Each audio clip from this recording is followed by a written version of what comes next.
Anong pinakamatinding pwedeng gawin ni Empoy for Alex? Kaya ko siyang samahan sa lahat ng laban niya sa buhay. Okay. Yun. Wow, that's nice. Anong trato mo kay Alex? Katulong po. Hawig kasi niya si Inday. Yung yaya ni Jana, yung pamangking ko. Nanonood, nasa Dubai yun eh. Sabi ko naman sa kanya, 2016 pa lang, nung nag-shoot pa lang kami ng kita-kita sa Japan, sabi ko, Lex, pwede bang kung may nararamdaman ka na sa mga panahon na to, ibaling mo na lang sa cameraman. Pasampal siya eh. Buti na ko. Sabi ko, gawin na lang natin, galingan na lang natin dito. Yung mga nararamdaman mo na yan, pigilan mo. Hanggang ngayon, napipigilan naman niya.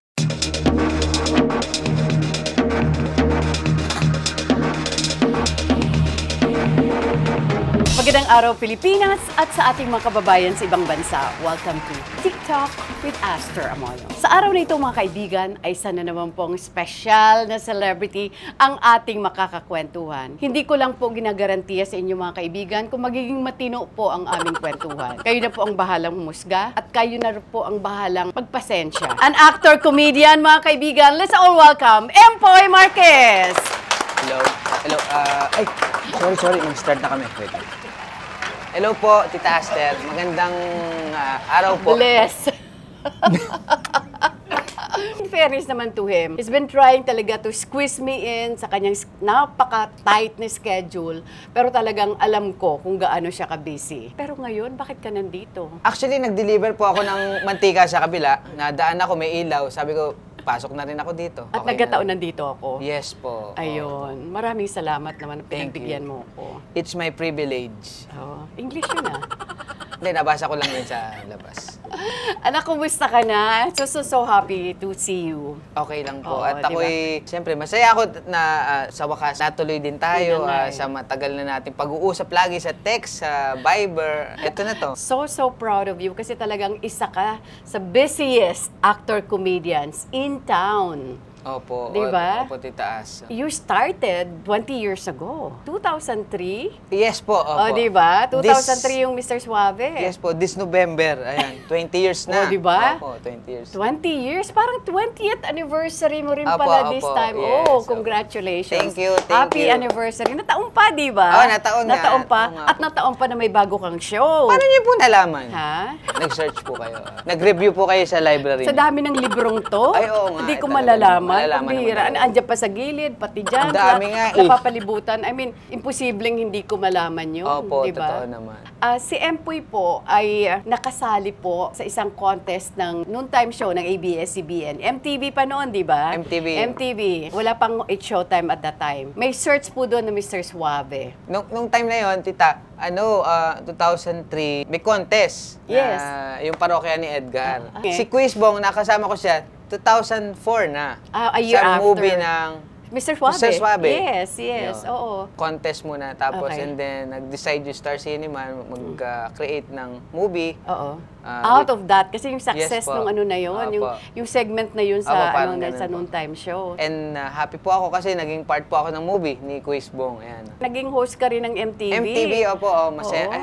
MTV ang saya-saya. Ang saya-saya. Was it just your personal choice or may nag-udyok sa'yo na sumali ka sa contest na yun? Stalkwat talaga ako. Doon ako nakikitulog sa kaibigan ko sa may kaibigan ko. Sakto, may bibilin silang project doon sa Raon, sa Recto. Mga automotive yung mga yun eh. Sabi nila, sama ka sa amin, idadaan ka namin dyan, isasali ka namin dyan. Nanonood kami noon time na yun. Yung Mr. Suave nga sa ABS. Sabi ko, bakit sasali niyo ako dyan? Parang mga patabo na yung mga buhay niyan. Sabi sa akin, ba't ano ba akala mo sarili mo? Sige na, maligo ka na doon. Sabi sa akin.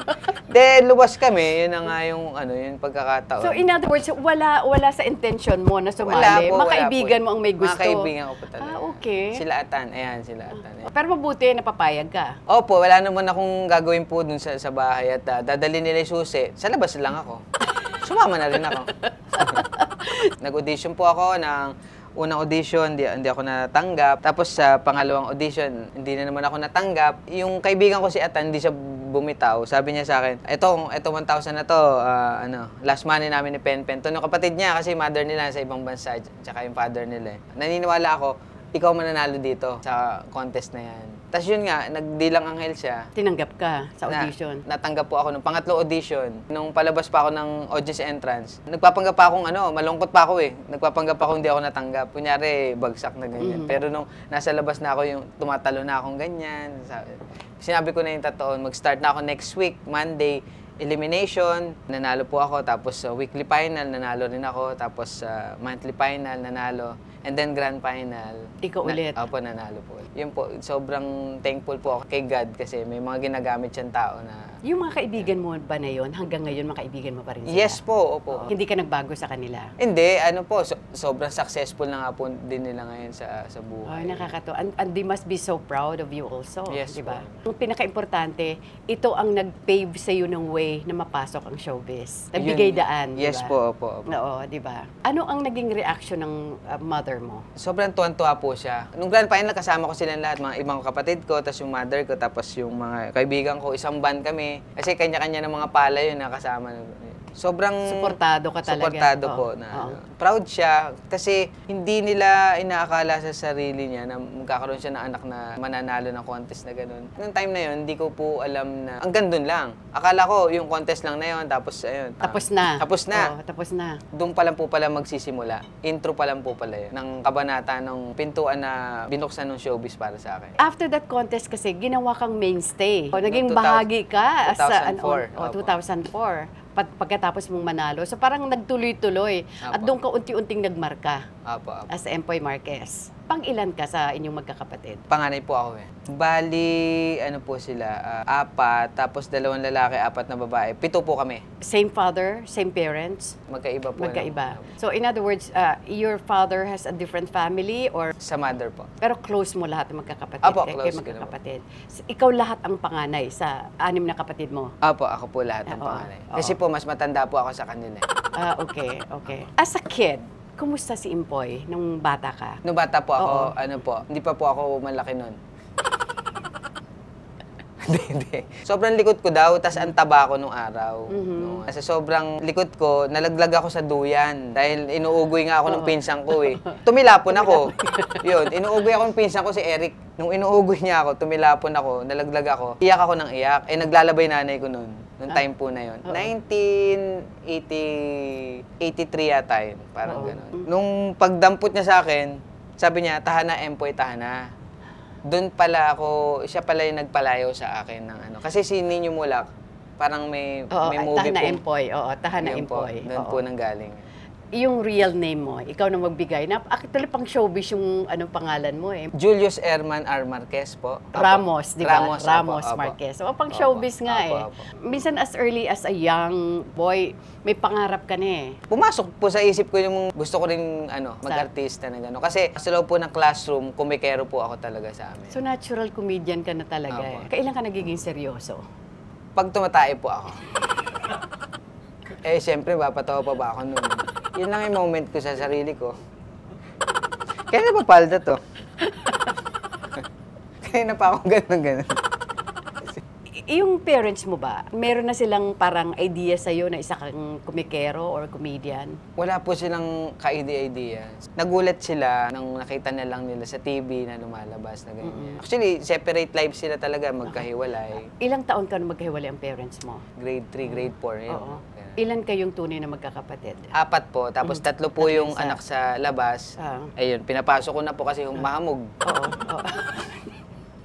Mahirap eh. At saka importante, kapatid pa rin yun, di ba? Kapatid pa pa rin yun. Masasabi mo bang nagbago ang buhay mo since 2003 nung sumali ka sa Mr. Suave? Unang dumating yung pelikulang Kita-Kita in 2017? Ganda ng tanong ni Tita. May kopya po ba kayo dyan? May kodi ko kayo. Saan niyo po ba binabasa yun? Kabisado kasi niya lahat ng nangyayari si Tita Aster. Oo, nandito lahat. Gut shot. Straight. Gut shot. Magkaiba siya ng journey. Something yes. Magkaibang timbang. Yes po. Oo, ng weight. Masaya po yung time na nag-start ako sa Mr. Suave na contest kasi yun po yung naging way ko dito. Yes. Tapos ito pong 2017 nakita kita. Ando na ako tapos biglang binuksan pa niya. Binuksan mas malaki. Mas malaki. Kasi kakaiba po talaga yung pakiramdam ko nun eh. Oo. Parang kahit ikaw hindi ka makapaniwala. Opo, totoo naman. Di ba? ba? Yes po. Kilala ka na, pero mas nakilala ka. Yes po, totoo. Di ba? Doon sa 2017 Yes nakita kita. Wala pong talagang nag-akala na magkakasama kami ni Miss Alessandra sa proyekto talaga. At di namin alam nakikita yon movie. Oo. Hindi ko kaano nung una si Alex, akala ko nga hindi ko makakasundo eh. Oo, dahil matare ang Kasi dating. puro Valentina, puro super villain sa mga role niya, sobrang kontrabida. Pero may pagkakataon pa lang maging leading lady yung katulad ni Miss Alessandra na yun. Hindi ko rin po inakalang may pagkakataon na maging leading man naman ako. Di ba? Di mo in-imagine yung sarili mo, di ba? Apo. Nababanggit na rin lang natin si Alex. In this business, kukonti lang ang makukonsider ko talagang super close sa kanya na kaibigan. Isa ka doon. Pangalawa ka to Piolo or either ikaw ang nauna or si Piolo. Talagang sobra kayong tinitreasure niya as star. Closest to her. Ikaw, anong trato mo kay Alex? Katulong po. Hawig kasi niya si Inday. Yung yaya ni Jana, yung pamangking ko. Nanonood, nasa Dubai yun. Hawig ni Alex. Pero... Alam niya? Oo. Pero si Inday naka-veneers. Siya hindi. Hindi, joke lang. Love na love kaya sobrang love na love ko si Alex. Totoong tao kasi siya. Sobrang prangka, sobrang lahat ng mga talatitak talaga. Wala kang hanapin sa kanya. Hindi mo na siya hahanapan ng kung sino siya eh. Yun siya eh. Kung makita niya sa'yo, sasabihin niya. Yun talaga siya. At mabuting tao si Alex. Iba siya. Iba siya sa mga ibang mga nakasama kong leading lady. May kakaiba kayong chemistry na dalawa. Kasama kayo from Kita-Kita. Record-breaking yun. As an indie movie, up to this day, na kumita ng ganong kalaki. Not even 1 million, 100 million. But in your case, di ba? Then sabi nga ni Alex, binigyan daw kayo ni Piolo ng tigo 1 million na bonus. Opo. Wow, anong ginawa mo dun sa 1 million? 1 million. Pinigay ko kay Alex kasi kailangan niya eh. Napaka-generous mo Opo naman. Totoo naman po kasi ganyan po talaga ako mapagkawang gawa. Magmahal. Pero nung kinabukasan, kinuha ko ulit sa kanya. Kailangan ko pala. Ba't mo binawi? Binigay mo na. Marami rin gastusin sa bahay. Posible bang ma-in love si Impoy kay Alex? Yak! Hindi. Siyempre pa, sino naman hindi mag-in love do kay Miss Alessandra De Rossi. Kaya lang, alam ni Alex na ginagalang namin yung isa't isa, yung pagkakaibigan namin. At sabi ko naman sa kanya, 2016 pa lang, nung nag-shoot pa lang kami ng Kita-Kita sa Japan, sabi ko, Lex, pwede bang kung may nararamdaman ka na sa mga panahon na to, ibaling mo na lang sa cameraman. Pasampal siya eh. Buti na ko eh. Sabi ko, gawin na lang natin, galingan na lang natin dito. Yung mga nararamdaman mo na yan, pigilan mo. Hanggang ngayon, napipigilan naman niya. Pero yung totoo. Alin po ba? Kasi hindi na kita seryoso kung ano totoo doon. Hindi, ang tanong ko kasi, simple lang. Posible ba ang isang Empoy Marquez ma-in love kay Alex? Oo naman po. Kaya lang, siyempre, kapatid na po turing ko sa kay Alex. Pero alalahanin mo, napakaganda ng pundasyon ng pagkakaibigan eh. Na ma-develop into something deeper. Hindi ko lang alam kung ayaw mo lang i-share sa amin. Wala kaming alam na nalilink sa'yo na babae. O tinatago mo lang. Actually, nandito po, sa ilalim ng mesa pa kaya naman si... At single din si Alex. Kapatid po turing ko sa kanya, parang little sister na ganyan. Kasi mas matanda naman ako sa kanya ng so big brother ka sa kanya? Opo. Sobrang love ko yan. Wala po dun sa kung meron man po akong... Walang hindi romantic love, kundi yun talaga. Hindi po talaga. Hindi talaga. Kung halimbawa lang, makahanap ka ng ibang babae, yung friendship nyo kaya ni Alex, maging pareho pa rin kaya? In the same manner, kung si Alex ma-in love sa ibang guy, wala bang mababago sa pagkakaibigan nyo? Wala eh. Kasi ganun rin ang nangyayari sa amin nung nakaraan po. May mga project kami, may mga naling sa kanya na ganyan, sa mga movies niya, ako sa movies ko na ganyan. Natutuwa nga po yung parehas namin na side kasi nag-grow kami sa pamamagitan ng yung mga ganung pagkakataon. Kaya po, parang we practice na mag-create ng mga ibang mga opportunity, mga projects na hindi kami magkasama. And then, pagka sama ulit kami, eto na ulit yung parang may excitement, in other words, you are not codependent with each other. Yes po. Gusto nyo rin po mag-grow individually. Ang tagal bago nasundan yung Kita-Kita. Opo. 2023 pa. 2023, ang kasunod nyo was Walang Kapares. Opo. Diba? And then eventually yung Net 25, na bigyan kayo ng opportunity na pagsamahin sa isang sitcom. Yes po. So what made you say yes to this project? Considering na sobra kayong busy sa mga individual projects nyo. Sa sobrang bait ng mga boss na sa may Net25 tsaka mga producers, mga kasama namin dyan sa production, hindi na po ako nagdalawang isip na maghindi. Oo agad. And then, si Alex is, namimiss din niyang gumawa ng pihikan kasi maggawa. Yes, namimili talaga siya ng proyekto. Magawa ng project yan eh. Kaya ako happy ako kasi nagsama kami dito and tumugma, bumagay yung pamagat, yung storyline, tapos magkasama pa kami ni Alex dito at saka ibang alempo yung mapapanood nila dito sa May Forever. Anong pinakamatinding pwedeng gawin ni Empoy for Alex? Siguro po bilang kaibigan? Siguro magupit po ng kuko. Alam mo yung kasabihan na you will run a mile for a friend. So, anong pwede mong, or pinakamatinding pwede mong gawin para kay Alex bilang kaibigan? Gusto mo sumesenyas pa sa kasama? Kaya ko siyang samahan sa lahat ng mga laban niya sa buhay. Okay. Yun. Wow, that's nice. Investments. Kasi syempre, kabi-kabila mga proyekto mo. For a time, nagbukas ka ng isang resto bar in Baliwag. Restaurant in Baliwag, Bulacan. Opo. In the year of 2018, nag-start po siya. Ayan. Tapos, sayang kasi, nung pandemic days, 2020, nag-stop. Oo. Kasi about pandemic, walang taong lumalabas. Correct. It's back to normal. Kumbaga, hindi mo ibinalik yung negosyong yon. Hindi po pumasok sa isip ko na ibalik ko revive. Siguro nakapokus po ako sa trabaho, sa family. How do you see yourself 5 years from now? Siguro po, 5 years from now, baka ako naman po nag-i-interview sa inyo. Hindi. Siyempre, yun po talaga. Alam naman ni Alex to eh. Family talaga. Gusto ko na po talagang It's time na kasi, na ako ngayon? 22. Alam ko 42. Wala pa eh. Wala pa. Sa dinami-dami dyan, wala ka pang nakikita sa kanila? Namimili pa ako nung yung maraming laman yung ATM. Marami ka na nun eh. Marami. So, pwede po ba mag-request? Ano yun? Lakas po natin yung aircon para mas Kasi pag malakas ang aircon natin, binuksan natin pa rin. May kumot naman dito. Pwede naman. Lakasan o hinaan? Hindi. Joke lang. Okay. Paano mo gustong makilala or rather maalaala ng publiko si Empoy Marquez? Apakagaganda po ng mga tanong nyo. Hindi, totoo nga, di ba? Sobrang gaganda. Yung legacy, no? Yes. Yung legacy mo. Tayo naman po mga tao, marami po tayong goal sa buhay. Siguro po, ako po, gusto kong maalala ko ng mga tao. Bukod sa bigote ko, ayan. At sa pangil ko. Pagkagwapo. Siguro yung maging masayahin ka lagi. Ayan. Huwag mong seryosohin lagi yung problema. Tawanan mo lang lagi yan. Ang tao kasi, kapag kung ano yung iniisip mo, yun yung mangyayari. Yun yung ini-imbibe nung sarili mo. Kaya kailangan lagi kang positive. I-claim mo lagi kung ano yung mapupunta sa'yo, kung ano yung magkakaroon ka. Happy lang. Ayun. Kung hindi po tayo magkakilala, Tita Aster, ilang taon na po ako? Kung hindi, nasa late 30s, gano'n. 30s, 31s, 32s, mga gano'n. Mid. Mga gano'n. Oo. Tama naman. Oo. Bakit mo tinanong yun? Kasi nga, maraming nag-aano sa akin, pagka nakasalubong ko sa mall, sa daan, something, bata pa pala siya. Minsan nga, may nakasalubong ako sabi niya, uy, ang bango pala niya sa personal. So sa TV, ang baho ko, gano'n. May ganun kasi. May ganun. Pero ikaw ba, nagmo-mall ka pa rin? Pero nag-shopping ka ba? Kahit ngayong sikat na sikat ka na? Di ka ba pinagkakaguluhan? Yung mga matatalino lang. Anong ibig mo sabihin? Matatalino, di ka pinagkakaguluhan?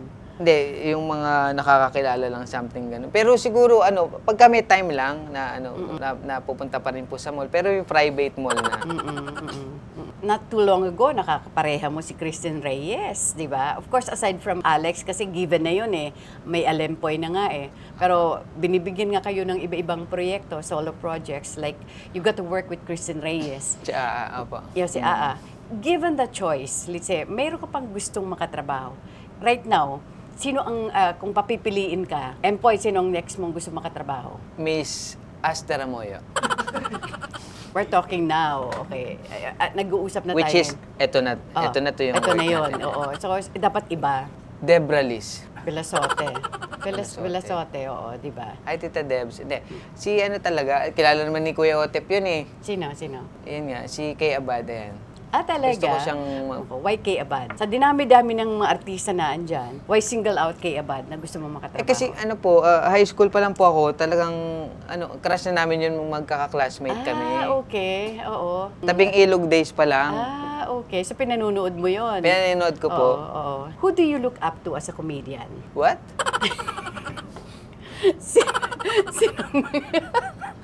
Sino mga hinahangaan mong mga komedyante? Ako po kasi Tita Aster, sobrang lahat ng komedyante sa buong Pilipinas, sobrang proud ako sa kanila. At ba't ko po nasabi kasi, gusto ko kasi yung nagpapasaya ng tao. Pagka napapasaya ka ng tao at komedyante ka talaga, ayan, wala po akong pinipiling komedyante. Gusto ko lahat nagpapasaya. Kaya, Pero when you were still a young boy, sinong pinanonood mo? Naku, natanong mo yan, Tita Aster. Kasi elementary ako, nagkakating classes talaga ako. Whole day yan pasok. Half day lang ako lagi. Tapos, nanonood na ako ng piling pelikula. Bago ako manood nun, pupunta muna ako sa kapitbahay. Kukuha ko ng yung bayabas, tapos alateres, tapos bibili ko ng pompoms, tsaka chika dis nung araw. Hindi na nila yata alam yun. Basta, ganun. Sasalampak na ako doon. After ng Eat Bulaga, tapos Crispy Per Minute. Tapos after ng Crispy Per Minute na yun. Piling pelikula sa Channel 2 yun. Nanonood po ako, nandun sila. Si Dolphy, Panchito, Babalu, Chiquito, Tito Vic and Joey. Ang dami, yung mga komedyante po talaga. So as early as then, talagang tagahanga ka na ng mga komedyante, mga comedy movies? Opo, lagi po ako nanonood. Naranasan kong maglinis ng bahay ng tiyahing ko, which is, yun, pag natapos ako, bibigyan niya ako ng pambaon, ganyan. Hanggang sa, nakaipon ako, nakabili ko ng mga ganyan kung gusto ko sa sarili ko. Ang dami pong naging work din nung bata. Ano yung mga odd jobs na ginagawa mo sa young boy? Nagre-repack ako ng sampalok, nagre-repack ako ng mani, pastillas, gano'n. Yung maliliit na, Ay, opo, kasi kami magkakalaro doon sa Busos, Bulacan, sa tita ko, sa kapatid ng mother ko, doon, kila Ate Ania. Yun yung mga naalala ko na talagang pinagdaanan ko po talaga. Hindi ko siya kinakaya kasi naging stepping stone ko yun sa lahat po ng mga bagay na... Kung i-rewind ang buhay mo, anong parte ng buhay mo? Grabe mga tanong ni Tita Aster, no? Ginawa niyo naman po akong tape. Hindi, syempre di ba, minsan may mga regrets tayo, dapat ginito ang ginawa ko. So kung i-rewind ang buhay mo, anong gusto mong balikan? Anong parte ang gusto mong balikan? Nung time na kasama ko po yung lola ko, nabuhay pa siya nung time na yan. Actually, wala naman kaming pagkukulang sa lola ko. Kami po yung kasama niyan lumaki. Sa lahat ng mga apartment na naupahan namin, kasama namin yung lola ko. Gusto kong, ialay sa... Yes, yung Hindi na niya inabutan. Yung katanyagan. Oo, hindi na niya inabutan. Naabutan naman po niya, kaya lang, hindi po ganitong ka-successful na. Anong isang bagay ang magpapaiyak sa'yo? Hindi pelikula, hindi acting, not related. Kasi pamilya po talaga. Pamilya talaga. Opo. Are you still close to your father, considering na naghiwalay ang parents mo when you were only in grade 3? Opo, until now naman po. You stayed with your mother, right? Yes You po. stayed with your mother, pero yung relasyon mo sa tatay mo, hindi nawala? Hindi naman po. Hindi nawala. So, tuloy-tuloy yun. Tuloy-tuloy. Kung halimbawa lang, dumating yung araw na, sabi mo nga, 5 years time or even less, gusto mo na magkaroon ng pamilya, anong hinahanap mo sa isang babae?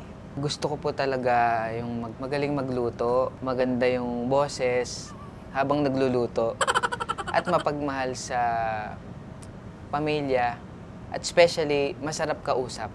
Yung kahit maghapon na kayong dalawa lang yung magkasama sa loob ng bahay, hindi ka magsasawa. Yung hindi ka nahanap ng ibang kausap sa trabaho, sa mga pinupuntahan mo, ng mga ibang lugar. Doon, yung kayo lang, yung nagkakaunawaan. Ayan alam nyo na mga kaibigan, lalo na sa ating mga dalaga dyan. Bakit po? Tayo po nag-uusap dito. Ka-share natin ng ating mga viewers di ba? Sorry. So, yun. May pa-segue si Tita Aster na pag ganun no? Mensahe mo kay Alex if she's watching right now. Lex! Ayun. Laki na camera mo, ha? Lex, you know naman how much I love you as brothers and sister. Ayan. And thank you sa lahat ng mga mo sa akin. Pag guide mo sa akin, sa lahat ng mga pangaral mo. Thank you sa mga kakulitan ko pagka kinatawagan kita. Wala akong masabihan minsan ng mga gusto ko sabihin. Thank you sa pagiging nanay mo. Love you sa akin. Sige na. For your mom? Me, ayun. Ngayon lang ako na-interview ganito. Tita Aster. Kwento mo to eh. Opo. Mami, hello. Alam ko napapanood nyo to. Mahilig ka manood ng mga vlog. Ito, panoorin mo yung vlog ni Tita Aster. Ayan. Belated happy birthday sa'yo. Oo. Sobrang gusto ko lang malaman mo na love kita. Even though na hindi kami showy na magkakapatid, pero alam mo sa sarili mo yon. Continuous lang tayo sa pagpe-pray at maayos din ang lahat. Ayan. For your dad? Si Daddy din, gano'n. Daddy, ayan. Ganun din sa tatay ko. Ayan. Mag-TikTok na ulit tayo, mag-live na tayo ng TikTok, jamming na tayo soon. Lagi kami kasing nag-jam nun ni tatay ko. And tuwan-tuwa siya doon sa mga nanonood na akala niya niloloko ko siya after namin mag-live. Ang daming di ba? Mahilig yan sa mga Beatles, folk song, mga something gano'n. Ayan. Yun, Daddy, I love you and lagi kang mag-pray and lagi kang mag-ingat sa lahat ng lakad mo kung saan ka man pumupunta. Ayan. Mensahe mo sa lahat. Yun, sa lahat po ng supporters ko, salamat po. Simula nung nag-start po ako ng 2003 until now na 20 years na sa industriya. Salamat po sa inyo lahat and yun, asahan nyo, mas marami pa tayong pagsasamahan at marami pa tayong gagawing mga projects. God bless sa inyo lahat. At i-promote mo na ang bagong sitcom nyo ni Alex, ano, upcoming projects mo pa na kailangan nilang abangan. Yun, Tita Aster, salamat po. Thank you po sa opportunity na to. At yun, sa Net25 po, malapit na po. This coming November ang May Forever, starring myself and Miss Alessandra De Rossi. Marami pa po kami kasama dyan. Hindi ko na isa-isahin. Kaya ko po nasabi yun kasi marami po kami mag-guest dyan. Malaki po kasi yung budget namin dito nila, Kuya Otep. Diba, Kuya? Ayan. At saka yung pelikula na dapat nilang abangan. Yes po. This year po. Dami nakakalimutan mo opo, na. Sunod-sunod kasi. Marami pong proyekto this year, next year, at saka sa habang buhay, marami po tayong mga project. Abangan nyo po, yun, movie po namin ni Miss Kim Molina. My Song Babe. My Song Babe. Tapos na to, diba? Under Viva. Under Viva Films. Ayan. Tapos, Fruitcake. Fruitcake po. Malapit na yan. Ayan, marami po ang kasama dyan. Sila Joshua Garcia, sila Kuya Dominic Ochoa. Marami pa pong iba. Sobrang, ayan. You're so blessed. Black Rider pala. Tamo? Showing na kami. Showing na tuloy. Ayan. Palabas na to. Palabas na, Black Rider. GMA. Sa GMA. Starring Ruru Madrid, ang aking kakambal. I agree.